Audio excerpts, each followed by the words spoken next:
Hello नमस्कार सेवाहरू। आज चाहिँ 2 वर्ष पछाडि फेरि म फङफङदेन झरनातिर जाँदैछु। अहिले खुर्पादेन बेसीको किनारमा छु। यो चाहिँ उता लिबाङ खोक्लिङको गाडी आइरहेको छ।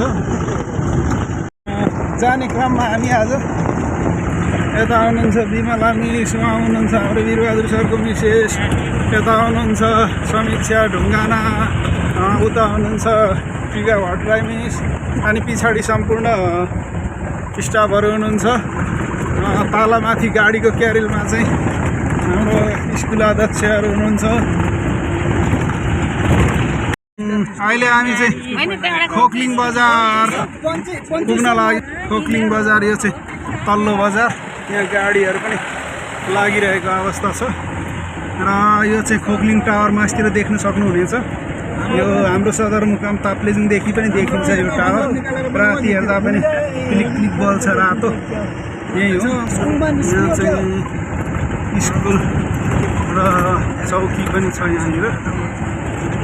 चौकी स्कुल यहाँ मास्तिर पर्छ। र हामी अब यो खोक्लिङ डाँडाको उकालो अब यो चोक, यो बजार कटेपछि चाहिँ हामी एकछिनमा लिबाङतर्फ तेर्सो लाग्छौँ।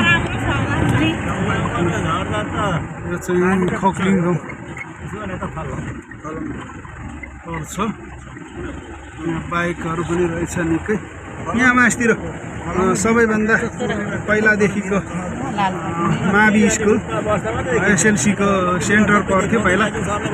के पो थियो, मोती उच्च माध्यमिक विद्यालय खोक्लिङ यहाँ मास्तिर पर्छ। र अब हामी यता चाहिँ अब लिबाङतर्फ लाग्यौँ हामी।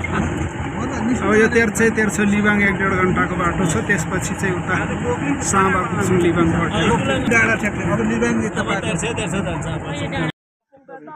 हामी जाने क्रममा चाहिँ हामी यो लिबाङमा छौँ। यो चाहिँ लिबाङभिर, यो माथि भनेको यो नाल्बु, यो यता थुक्कीमा, यता लिङते पर्छ। हामीले यो चाहिँ कोदोबारी रहेछ यो लिबाङ शिरमा। अनि यता माथि योगमा सरजा भन्ने यता पर्छ। यो चाहिँ साँबाको टावर डाँडा देख्न सक्नुहुनेछ।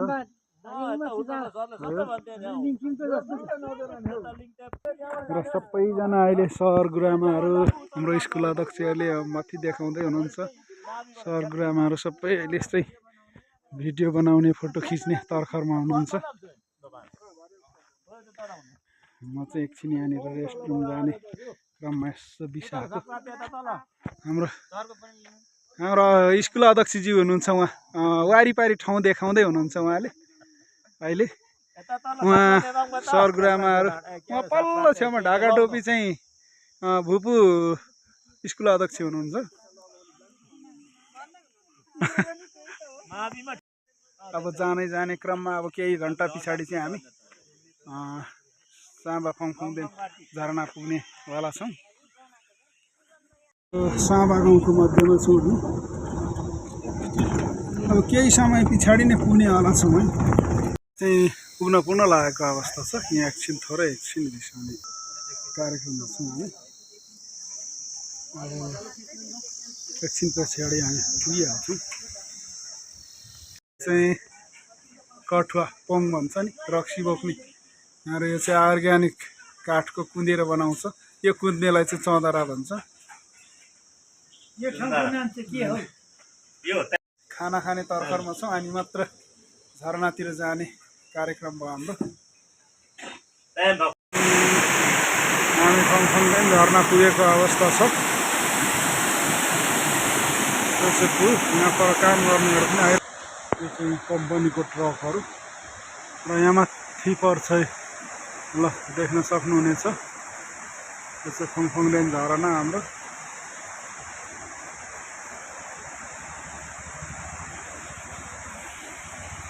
फङफङदेन झरनातिर मा पुगेको छ।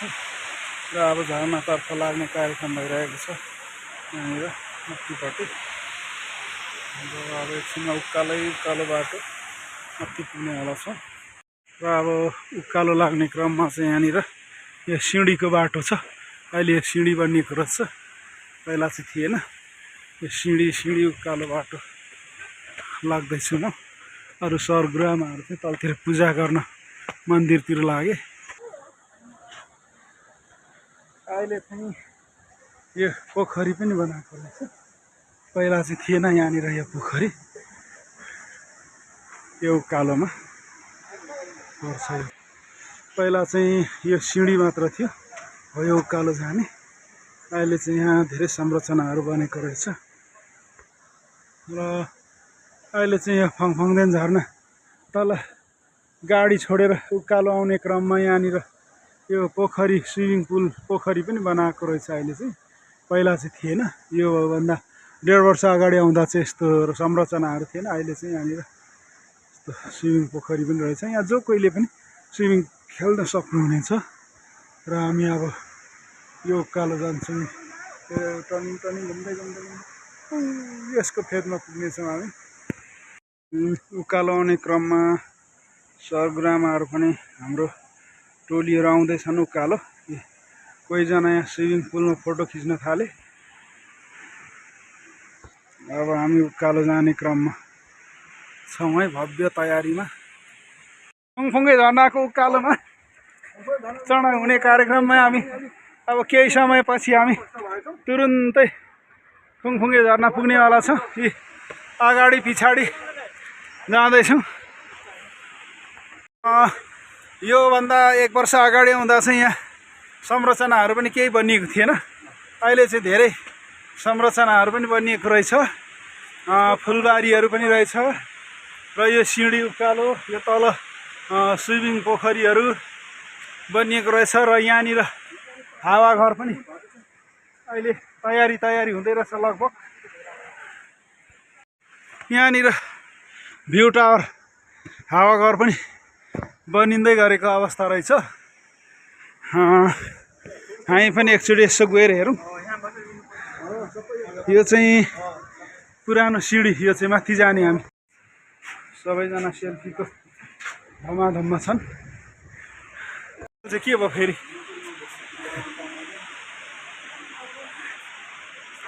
अब उकालो जाने क्रम हाम्रो जारी छ। यहाँनिर हाम्रो नसाङ सर, यता फर्किदिनु त। हुनुहुन्छ प्रधानाध्यापकज्यू, हेड सर। उकालो चढ्ने कार्यक्रममा छौँ एकदम भव्यताका साथ। गरेर उकालीको सिँढी चढाइ। यो मात्रै थियो पहिला पुरानो यो हावाघर। अहिले चाहिँ यहाँ अब जीर्ण अवस्थामा रहेको छ। र अब चाहिँ केही नजिक पनि आइपुगिसकेका छौँ हामी झरनाको। अब हामी लगभग नजिकै पुगिसकेका छौँ। अब केही समय पछाडि देख्न सक्नुहुनेछ र यो झरना, यो हावाघर, उकालो।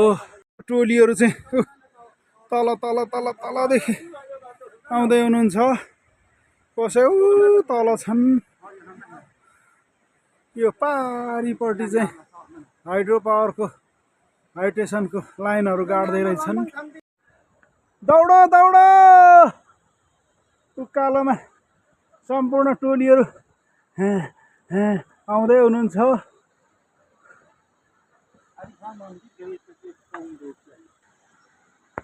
हिँड्नेको तातीले बस्नेको मन रुँदछ।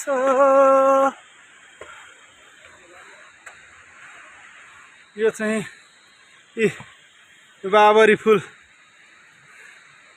फुलै फुल्यो बाबरी थुङ्गै नहुने। अन्दाङफुङ, लिम्बू भाषामा अन्दाङफुङ भनिन्छ अरे ल। र अर्को सेकमुरी फुङ चाहिँ के माङ्गेना फुङ न के भन्छ।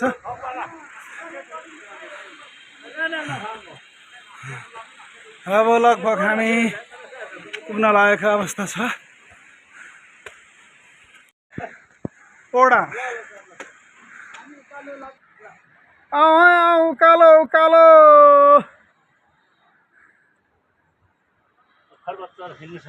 अब हामी चाहिँ पुग्न लागेको अवस्था छ। औ सबैजना हामी पुग्न लागेको छौँ, पुग्ने अवस्थामा आएको छौँ हामी। अब लगभग फुङफुङदेन झरनामा प्रवेश गर्दै लाग्यौँ। अब चाहिँ हामी पुगेको अवस्था छ। पानीको छररा इन्द्रेणीहरू आइरहेको छ। यो हावाघर पनि थिएन पोहोर त, अहिले निर्माण भएछ। तर यो बर्खामा पुरै भिजेर खत्तम हुनेवाला छ एकै सालमा। ल फङफङदेन झरना पुगियो। अब चाहिँ फङफङदेन झरना पुगेको अवस्था छ। ल अब चाहिँ हामी पुग्यौँ, फेदैमा पुग्यौँ। फेदमा पुगेपछि केही नदेखिँदो रहेछ। मनको जलन बढी नै गयो। यो छ यहाँनिर सिलाङसाटमा यो माङथान र यहाँनिर यो चौतारी। ल हेर्नुहोस् हामी आइपुगेको अवस्था छ। ल हेर्नुहोस् देख्नु होला। ल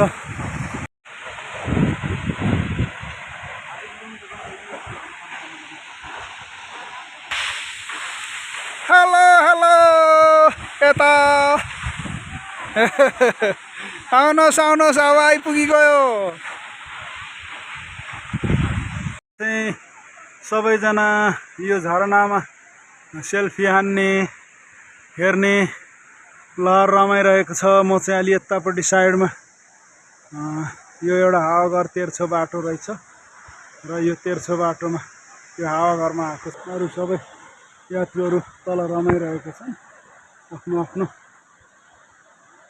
धुनमा।